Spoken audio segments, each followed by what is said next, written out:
అందరికీ నమస్కారం. హైదరాబాద్ నగరానికి భక్తుల కొంగు బంగారంగా వెలిసిన ఆ దేవత ఎవరు? అమ్మలకి అమ్మగా దుర్గమ్మ స్వరూపంగా జూబ్లీ హిల్స్ నడిబొడ్డున కొలువైన ఆ శ్రీ పెద్దమ్మ తల్లి ఆలయ చరిత్ర ఏంటి? కేవలం రూపాయి బిళ్ళలతో కోరికలు నెరవేరుతాయని ఎందుకు అంటారు? 2000 ఏళ్ల పురాతనమైన ఈ గుడి వెనుక ఉన్న అసలు రహస్యం ఏంటి? ఈ ఆలయానికి గ్రామ దేవతారాధన సంప్రదాయానికి ఉన్న సంబంధం ఏమిటి? ఈ అన్ని విషయాలు తెలుసుకోవాలి అంటే ఈ వీడియోని చివరి వరకు చూడండి. అమ్మవారిని పెద్దమ్మ తల్లి అని పిలుస్తారు. తెలుగులో పెద్ద అంటే గొప్ప, అమ్మ అంటే తల్లి, అంటే అమ్మలందరికీ అమ్మ లేదా పరమ తల్లి అని అర్థం. ఈమె దుర్గమ్మ తల్లి యొక్క రూపాలలో ఒకటిగా గ్రామ దేవతగా పూజలు అందుకుంటుంది. తెలంగాణ ప్రాంతంలో ఈమెని మహాకాళి యొక్క 11వ రూపంలో ఒకటిగా కూడా భావిస్తారు. అమ్మవారు 4 చేతులతో, విశాలమైన నేత్రాలతో, శంఖం, త్రిశూలం, కుంకుమ, భరణి, చక్రం, ఖడ్గం ధరించి సింహంపై కూర్చొని భక్తులకు దర్శనమిస్తారు. ఈమెను సంతాన లక్ష్మి రూపంలో కూడా పూజిస్తారు. పెద్దమ్మ తల్లిని అత్యంత దయగల తల్లిగా భక్తులు భావిస్తారు. మొక్కితే కరుణిస్తుంది, కోరితే వరమిస్తుంది అని భక్తుల నమ్మకం. ముఖ్యంగా సంతానం లేని వారు ఇక్కడ మొక్కుకుంటే సంతాన భాగ్యం కలుగుతుందని విశ్వసిస్తారు. పెద్దమ్మ తల్లి జూబ్లీ హిల్స్ లో ఎందుకు అక్కడ కొలువయ్యారో చూద్దాం. ఒక కథనం ప్రకారం మహిషాసురుడు అనే రాక్షసుడు తన వరం కారణంగా దేవతలు మానవులచే చంపబడలేక లోకాలను పీడించసాగాడు. అప్పుడు బ్రహ్మ, విష్ణువు, శివులు శక్తితో జన్మించిన దుర్గమ్మ ఆ రాక్షసుడిని సంహరించి లోకాలను రక్షించింది. ఈ విజయానంతరం అమ్మవారు ఆ ప్రాంతానికి వచ్చి దాహం తీర్చుకుందని, అందుకే ఇక్కడ కొలువైందని చెప్తారు. మరొక స్థల పురాణం ప్రకారం అమ్మవారు తన విగ్రహ రూపంలో ఇక్కడ ఉన్న బావి వద్ద ఒక గొర్రెల కాపరికి కనిపించిందని, ఆ స్థలంలోనే అమ్మవారి ఆలయాన్ని నిర్మించారని చెప్తారు. ఆ ఆలయం యొక్క చరిత్ర ఏంటి అంటే, ఈ ఆలయానికి సుమారు 150 నుండి 2000 సంవత్సరాల వరకు చరిత్ర ఉందని భక్తులు, స్థల పురాణాలు ద్వారా తెలుస్తుంది. పూర్వకాలంలో ఇది చిన్న గుడిసె రూపంలో ఉండి గ్రామ దేవతగా పూజలందుకునేదట.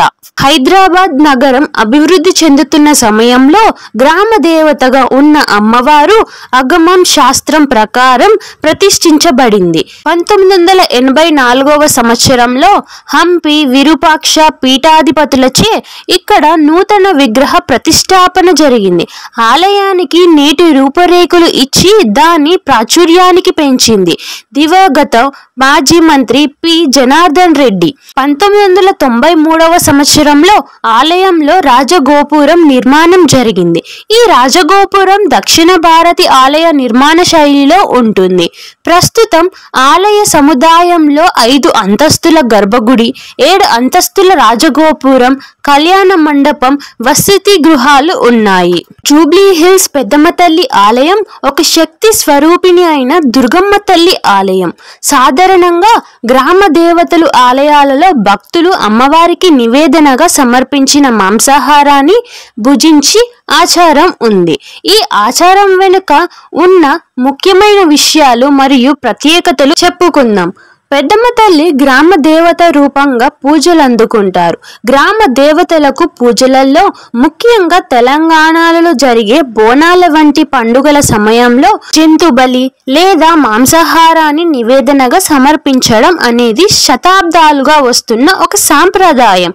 అమ్మవారు స్వయంగా మాంసం తినరు.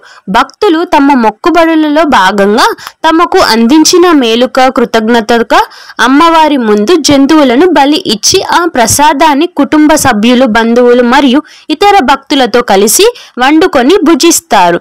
ఇది ఒక రకమైన సామాజిక భోజనం. ఆలయ ప్రాంగణంలో ఉండే పోతురాజుకు ఈ నివేదనలు ప్రత్యేకంగా సమర్పిస్తారు. పెద్దమ్మ తల్లి గుడి ప్రత్యేకత ఏమిటి అంటే, జూబ్లీ హిల్స్ పెద్దమ్మ ఆలయంలో అమ్మవారి గర్భగుడిలో ప్రధానంగా కొబ్బరికాయలు మరియు ఇతర శాకాహార ప్రసాదాలు మాత్రమే సమర్పించడం ఆనవాయితీ. ఆలయ స్థల పురాణాల ప్రకారం మాఘమాసంలో వచ్చే రథసప్తమి రోజున జరిగే చండీ హోమం వేడుక సందర్భంగా బలిహరణం ఆచారం ఉంది. బలి ఇచ్చిన జంతువు మాంసాన్ని ఆ తర్వాత భక్తులకు పంచుతారు.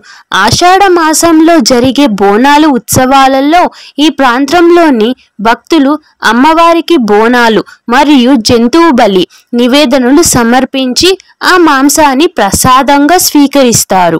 ఆ ఆచారాలు ముఖ్యంగా గ్రామ దేవతారాధనలో సాంస్కృతిక మరియు భక్తి విశ్వాసాలలో భాగం.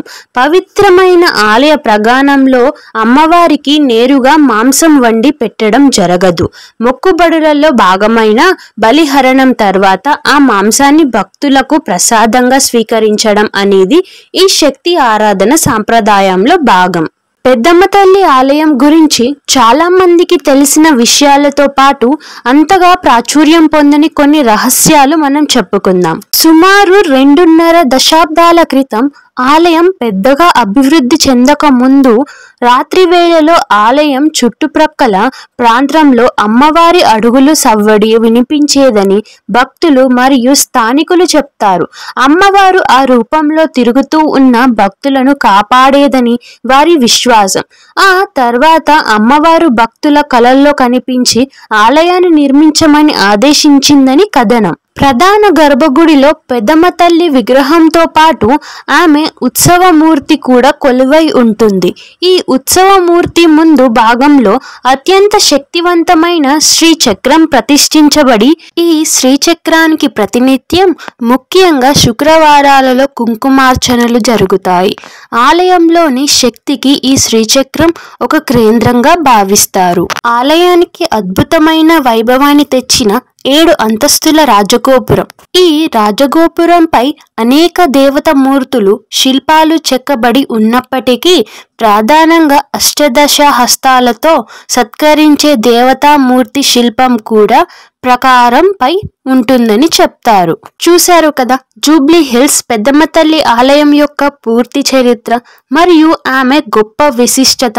అమ్మవారి శక్తి మహిమలు తెలుసుకున్నాక మీ మనసుకు ఎలా అనిపించిందో కింద కామెంట్ సెక్షన్లో చెప్పండి.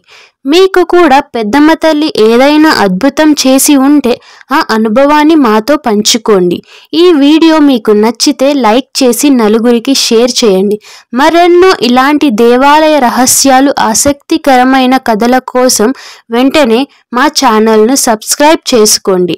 మహిషాసురుడిని సంహరించి లోకాలను రక్షించిన పెద్దమ్మ తల్లి నేటికి తన భక్తులను చల్లగా చూసుకునే ఆ చల్లని తల్లి దీవెనలు మీ అందరికీ ఉండాలని కోరుకుంటూ సెలవు తీసుకుంటున్నాను. మరో గొప్ప ఆలయ విశేషాలతో మళ్ళీ కలుద్దాం.